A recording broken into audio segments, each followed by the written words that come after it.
honestly, I do not see it changing anytime soon. Whoa. Yeah, I do not see it changing anytime soon because most young persons, okay, ambition is about just living a comfortable life, being free, being okay.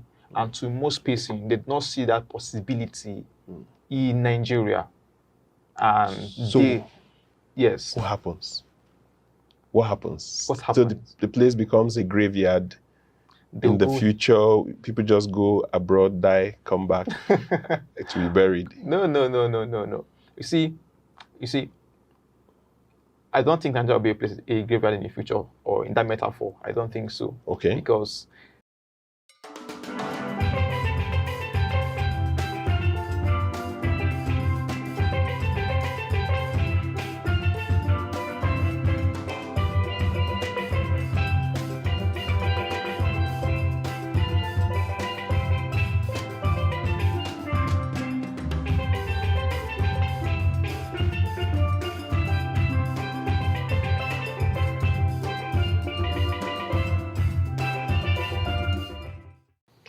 Hello. Is Nigeria really working for the young people? Because we have a nation that about 70% are under the age of 35. And that's the age categorized as young. Is Nigeria working for them, or are they the ones to work for Nigeria? Today, I've got someone in the studio at Akweya TV to discuss this issue. He's a creative writer and the founder of the Association of Creative Writers at the University of Abuja. He's a young lawyer, and he has got great opinion and perspectives on this matter. What should the young people do? So please join me in welcoming Prince Chibuzor in the studio. Thank you so much, sir. Yeah, welcome. Thank you so much, sir. Yeah. Thank you so much, sir. Why do you think Nigeria is working or not working? Okay. So first of all, I'm glad to be here. Yeah. It's an honor to be here. Yeah. I'm Prince Ezeabata Chibuzor. Yeah. And to the question why I think Nigeria is working or not, there are many things. There are many answers to that question. One, I think, first of all, the Nigerian people and the system that function here is one that allows for impunity. Oh. So a few weeks ago, I published an article on my Medium page where I titled it "The Game of Politics and the Actors Therein." Okay. In that article, I elaborated that politics is a good thing. It happens is a very good thing. Okay. However, the system in this country, in Nigeria, permits for, would I say nonsense? Would I say impunities? Okay. So the thing is this, the system here permits that the country do not work. And what are these systems? Institutions that should curtail corruption, that should curtail bad habits, that should correct offenders. These institutions are weak. And then when we have weak institutions, it gives a weak system, which automatically gives a wrong mindset. For instance, most Nigerian masses, even Nigerian leaders, think that they can go scot-free from things. They can just do things and go scot-free. Now, with this mindset, Nigerians over here will do things anyhow, but over there and overseas, they behave themselves. Why do you think that is? Is it that they don't feel a sense of belonging? Because young people are jackpying every moment. I'll tell you, I think Nigerians are largely unpatriotic. Yes. Now, being patriotic is not just about singing national anthem or pledging before they pledge. So, but they like the Afrobeat. They like everything about Nigeria. Why are you saying that they don't like, that they're not patriotic? Okay. Now, it's a different ballgame when I like something. I like something because of how it makes me feel. Okay. Doesn't mean I love that thing. I have a sense of love towards that thing. So you're not dedicated. Exactly. So most young Nigerians, and I don't blame them for not being patriotic in the real sense of patriotism. So is it that they just love what they can take from Nigeria, but they are not willing to die for it? Or what do you mean? Now, patriotism, as we know it, as I studied in secondary school, and as we know it to be, is genuine interest, sincere love for your country. Okay. Now, when you integrate patriotism from Nigerians, you see when Nigerians behave anyhow, they litter the streets, they don't care. They don't care about our national symbol. the real sense of it. They don't care about our Like the contribution, naira. the real sense of it. They don't care about the government or whatever, anything. Make I just better than my own. So then that is patriotism. They don't care about the system or whether it's functional or not. And I don't blame them, because so many persons have lacked the interest. The country may not give them the enough reason to them to love or submit themselves patriotically to the country. But when it comes to the symbolic attractions, okay, like Super we have this, our country has this vibe. Notwithstanding whatsoever we face in a country as Nigeria, we cannot reject the fact that we have this symbolic, tribal vibe and love and admiration other countries gives us. We are Niger for life. We are green, white, green. We are the Eagles. In sport, in music, in Afrobeat, in Nollywood, we have everything. These things give us a sense of, oh wow, I love Niger vibe. But when it comes to the real sense of patriotism, this is why we feel, because in a real sense, we are not patriotic. Because what it means to be patriotic means that you genuinely have the interest of Nigeria as a country in your heart. Without this interest, we love the vibe, but not really loving the country as by a patriotic Nigerian. So it's conditional. What we love Nigeria with conditions. It's conditional, yeah, exactly. It's conditional. Are young people, therefore, are you implying that they are selfish? No. Huh? I'm not implying they are selfish. You seem to be, because it's only what they can take from the country. No, I won't imply they are selfish, because there are young persons out there who genuinely love Nigeria. There are young persons out there who would want to make Nigeria proud. And why I will not say they are selfish is a coin. I won't say they are selfish because there are persons like me, for instance, who want to make myself proud, and as well make Nigeria proud. Because when I make myself proud and make my country proud, it makes the nation Nigeria proud. People look at me and say, oh, Mr. Prince, he's a Nigerian. He did this for Nigeria, for the world. He's a Nigerian. The glory go back to Nigeria. So I wouldn't say I'm selfish. Yeah, but that's you who are doing that. You are just like infinitesimal 1% of the young people. Most young people, they just want to take from Nigeria. Isn't that what you were implying? They just want when it's good, when the vibe is good, when I can get. If I cannot get, what is this whole idea of you are supposed to toil for your nation, build a nation? Why is it that young people nowadays don't seem to think like that? You know, the times are changing. The times are changing. During our parents' time, in our parents' time, young persons, Nigeria seems to have this. Nigeria seems to be this virgin land with opportunities. Is a virgin land, green, white, green indeed, you know. However, over the years, young people do not see that green, white, green again, that greener pastures again over here. So all they're all after is, my God, if I just do blue, I don't better. And this is why some persons, I can tell you the truth, enter politics because make I go there, go better myself. And that's all. Let's go there and enrich ourselves sincerely. And once I'm okay, then Nigeria is okay. Once they're not okay, Nigeria is not okay. So when they try their way in Nigeria, it doesn't work. They can find their way outside there. So that is just it. So what does this need? Can this change, and does it need to change? Honestly, I do not see it changing anytime soon. Wow. Yeah, I do not see it changing anytime soon, because most young persons, ambition is about just living a comfortable life, being free, being okay. And to most persons, they did not see that possibility in Nigeria. And so yes. What happens? What happens? What happens? So the place becomes a graveyard. In the future, people just go abroad, die, come back to be buried. No. You see, I don't think Nigeria will be a graveyard in the future, or in that metaphor. I don't think so. Okay. Because we still have young persons, notwithstanding the majority. We still have the young persons who are very, very interested in nation building. And nation building is not only in politics, it's also in social entrepreneurship. We have young persons who build businesses today, who engage in themselves, who initiate ideas, initiate companies and initiatives. So in as much as we have a large chunk of young persons who are interested in building systems and building structures, the Nigeria will not be a graveyard in a metaphoric way. It will not.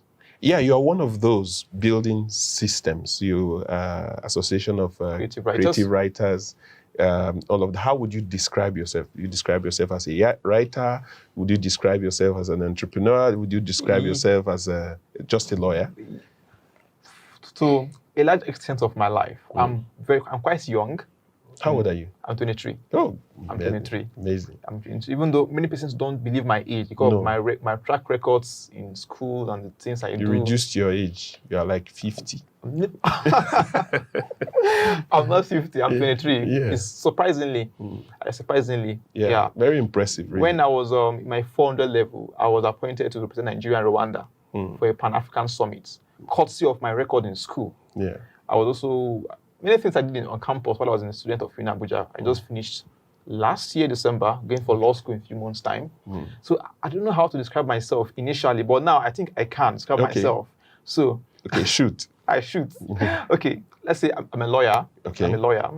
Aside being a lawyer, I'm a creative writer. Yeah. And I'm a social entrepreneur. Let me put it that way. Okay. And I love speaking so much. I love speaking in public. I love speaking. I love writing, and I'm very creative. Yeah. I'm just creative. I have spontaneous ideas in my head.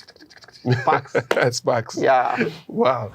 So, is social entrepreneurship just a buzzword, or is it something real that can help Nigeria? What does social entrepreneurship mean for you? Oh my God. It's a system. You know, when I say it's a system, we have the legal industry. Yeah. We have the banking industry. Yeah. We have the social industry. Now, you see, social entrepreneurship is an industry of its own. Okay. It's a kind of community building systems and structure around building individual skills, potentials, and leadership abilities. Yeah. It is a different ballgame entirely. It's something to stay. We have the likes of Ndidi, who is the founder of Leap Africa. We have John Obidi, who I followed so much on Instagram, founder of Hair Start Africa. We have Joseph Etim. We have likes of me as well, who is also building systems and structures as well, People's Forte. Yeah. And it was through my People's Forte I hosted the largest career event in Abuja last year, in which I hosted the Vice Chancellor.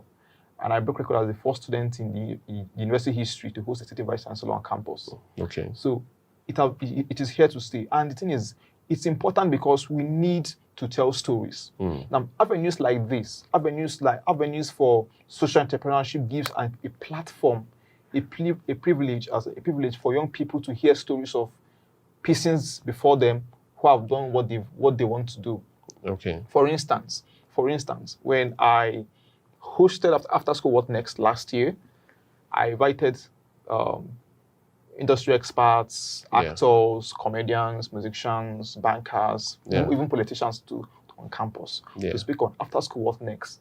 The idea of what I did is social entrepreneurship, right? Okay. Now, what I did gave young persons an insight. Okay, well, if these persons can do these things they did, then I can do it as well.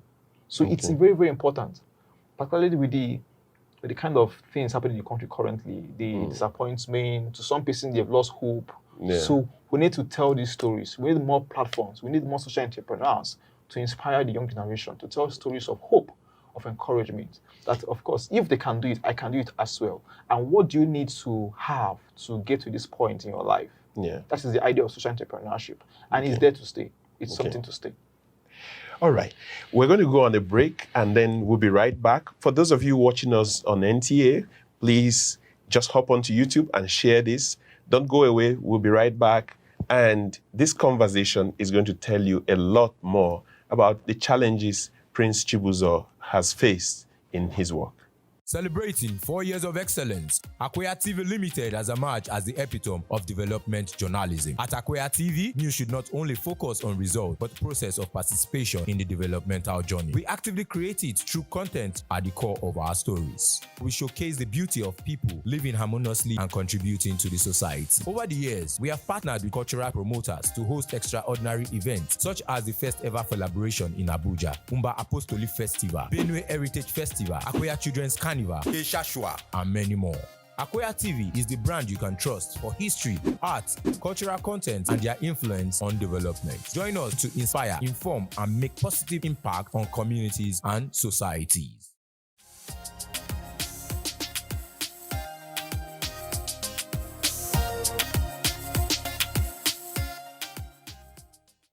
Thank you and welcome back. Those of you who shared the video on YouTube, thank you. And for this conversation we're having, Prince Chibuzor, you were talking about social entrepreneurship, and is that a way out for Nigeria? Some have criticized social entrepreneurship as something that doesn't really, you don't build industries, you don't build factories, you're not doing the major things that would change a country significantly, moving it to an industrialized nation. Is social entrepreneurship really the way out for the Nigerian young person to contribute to Nigeria?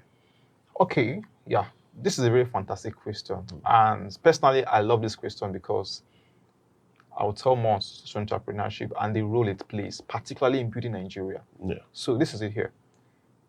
It is a way out, but it is not entirely the way out. Okay. And this is how it comes in here. With social entrepreneurship, we build Nigerians who will become leaders in diverse industries. Okay. So a social entrepreneur today can initiate programs, okay? Initiate ideas, platforms for young people to build themselves. These young persons will then go out there into the world and become industry experts in entertainment, in movie, in Hollywood, in banking and finance, in the legal industry. It doesn't boil down to social entrepreneurship alone.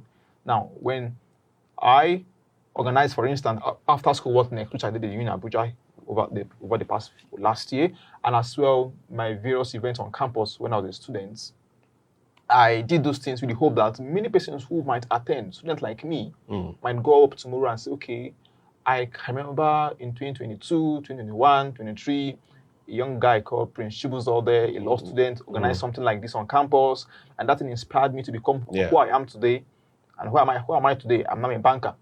Okay, so it's very important. It gives young persons, what's the word to use? It gives them a view of tomorrow, of what it could be. And it's very important because we need these things in Nigeria. Yeah. Because we need leaders. Now, social entrepreneurship creates leaders that will go on out there into the world, into systems and structures to lead. And without leadership, I don't think it's going to be possible without leadership. Doesn't social entrepreneurship really imply trying to create value, create things, resources, and at the same time making social impact? That's what I thought it would be. So you could run a business, okay, but the business also has a social value, public good, maybe more children out of school brought into the school system while you're making money and all of that. Yeah, like I said again, it is, but it's not entirely. Because why I say it's not entirely is because with social entrepreneurship, we grow people.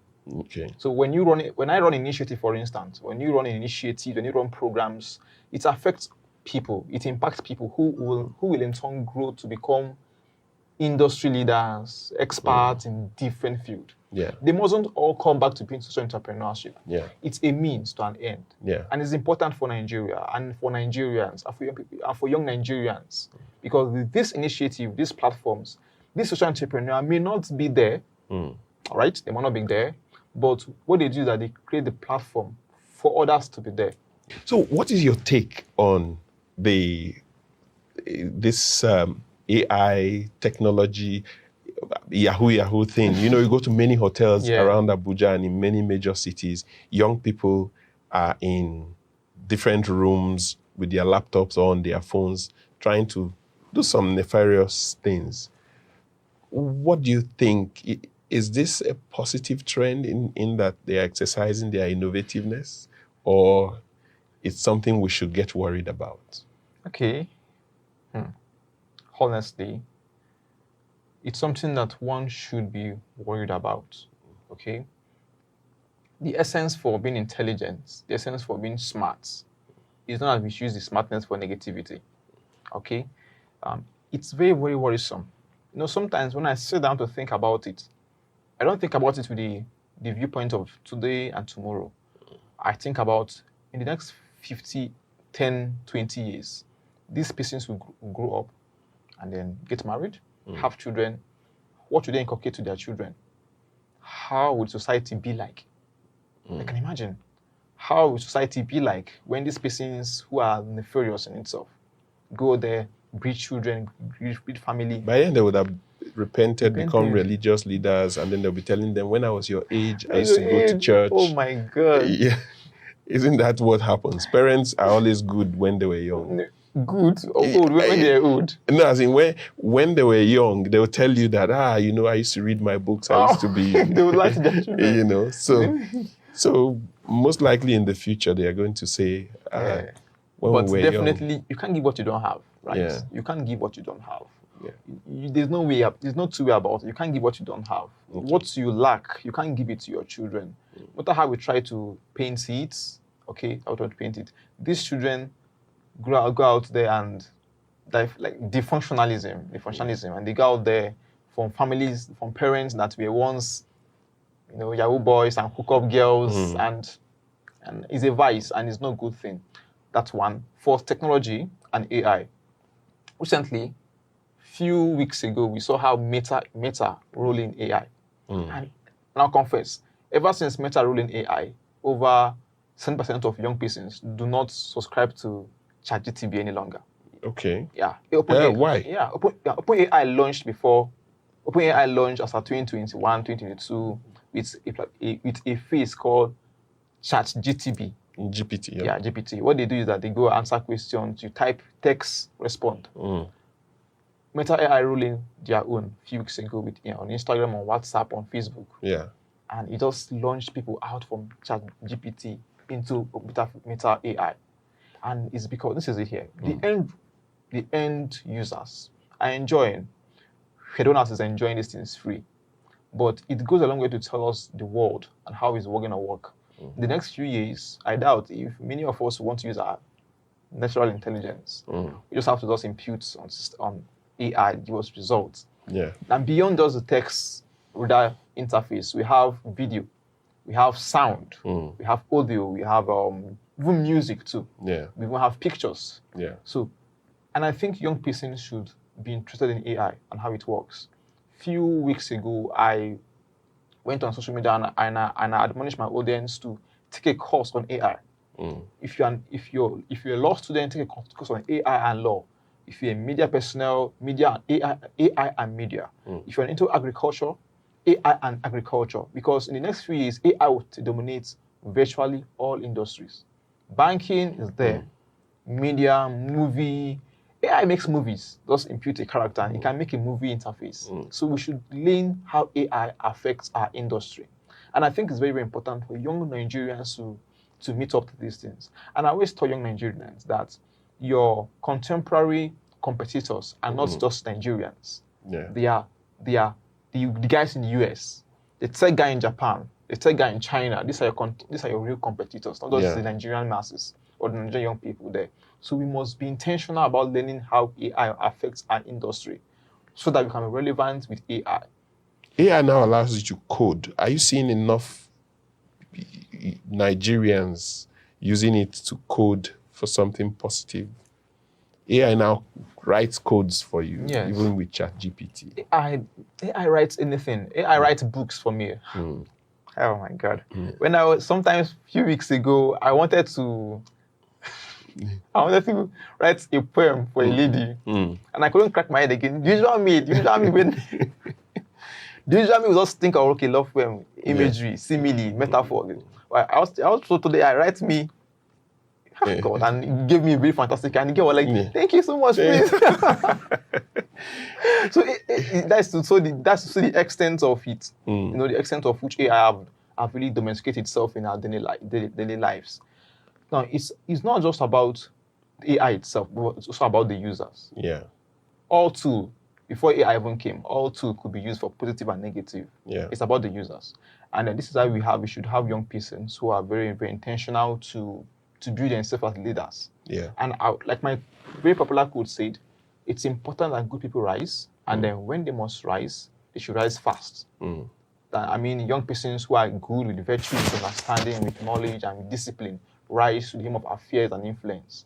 And then if they should rise fast. Because these are young persons that will go there and give policies that will direct the use of AI, of technology, of banking and finance. And we have good people who are young, who are intentional, who are disciplined, with good virtues and values at the aim of affairs. It spreads down to the bottom. Are you seeing enough young people who are, in the beginning you talked about building systems, Yes, and who are learning how to run systems? Because I see a lot of young people who cannot even stand simple argument on social media. They just quit. But if you're building systems, you must learn to live with disagreements. You must learn to manage disagreements. Are you seeing enough young people building such systems and running them before someone can hand you a local government or a ward for leadership? Okay. Let me start by saying this. And we live in a third world country. Yeah. Okay, this is a third world country, and in third world country, there is a prevalence demon that will roll about in third world country. It's a metaphor to mean that there is a prevalence limitation, and that is on education. Now, most Nigerians, really not young Nigerians, are largely uneducated. They go to school, but they're not educated. Okay. Now, they are schooled, but not educated. Okay. It's a different thing to be schooled and to be educated. So what should they do to be educated? Exactly. This is the question. Now, beyond going to school, this is how your question comes in. Beyond going to school, being a student of education management, or being a student of art or whatsoever, the question is, are you really educated? Do you know how the world works? Do you know about language? Do you know about media literacy? Do you know about economy, finance, policy, law, governance? Do you know all these things? If you don't know all these things, you are largely uneducated in the real sense of education. Because education, in its real sense, is not about Abuja or Gwarimpa or Kano. It's about the global economy. So if you don't understand global basics of economy, of finance, of governance, of policy, of language, music, and arts, then you are uneducated. So I think young persons, this is my remark for young persons, young persons like me, I'm also young, should invest in learning how the world works, how the world works, finance, music, arts, policy, governance, language. And this is very, very important because we need to learn how the world works early. And the reason why you see young persons are very, very, very, very go on social media and tweet anyhow and do those things anyhow because they are very uneducated. Very uneducated. It's beyond going to school.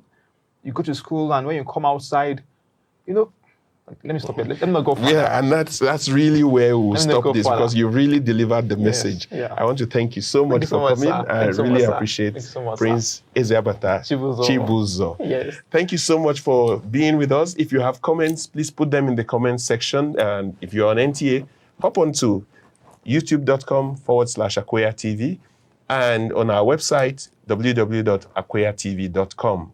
Akweya TV is 4 years this month, and we're really proud of what you've done with us alongside.